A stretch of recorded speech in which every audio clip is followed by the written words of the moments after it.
The Justice Department has opened an investigation into a federal prosecutor's handling of a plea deal that allowed a politically connected billionaire to avoid criminal charges in a child sex offense case. RT correspondent Brigida Santos joins me now with the story. So, Brigida, what was Jeff Epstein accused of, and who's pushing for this case to get re-examined here? Epstein was accused of molesting dozens of underage girls and running a cult-style sex trafficking ring at his houses in 3 American states and the Caribbean. According to police interviews and a 53-page indictment, Epstein used his underage female victims to bring other underage girls to his mansions, where he then coerced them into performing sexual acts. Some female children were even reportedly trafficked from overseas. This scheme went back as far as 2001 and may have involved at least 103 underage girls. And this week, the Justice Department announced that its Office of Professional Responsibility is now going to investigate allegations that federal government lawyers committed misconduct in handling Epstein's case. And this investigation comes in response to calls from Nebraska Senator Ben Sasse, who has been very critical of this case and how it was handled. So who was the Miami U.S. attorney that gave Epstein this plea deal back in 2008? It was Alexander Acosta. Now, he is a federal prosecutor who secretly negotiated Epstein's plea agreement. At the time, he was the U.S. attorney for the Southern District of Florida, and today he is the U.S. Secretary of Labor, which oversees American labor laws, including human trafficking. Other lawyers who helped Epstein include Ken Starr and Alan Dershowitz.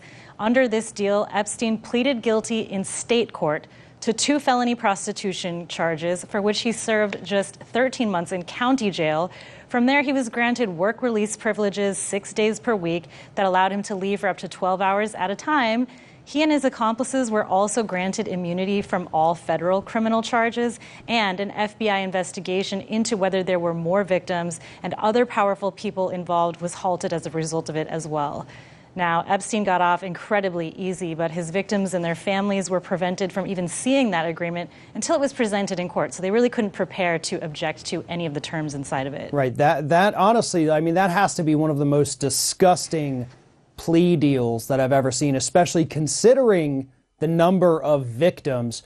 But as always, there's a reason this happened. And for Epstein, yes, part of it is because he had $1 billion. And I guess the other part is because he's got a lot of really powerful friends. So who are these politicians that have been connected to Epstein over the years? Well, Epstein is a billionaire hedge fund manager. A lot of his clients were very powerful people, and they include Bill Clinton, President Donald Trump, and Prince Andrew. Trump is the one who nominated the lawyer to now serve as the U.S.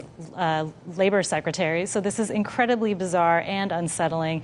And of course, as people in the public, we can't help but wonder whether having friends in these high places paid off nicely for Epstein. So I'm really glad to see that they're going to be looking into these allegations. Yeah, and it's very disgusting considering the fact that Epstein was literally palling around with a former Democratic president, the future Republican president. This guy had pals on both sides of the aisle, so that no matter who was president or had the power, he was always going to be buddy-buddy with them. Brigida Santos, thank you very much for telling us this story today.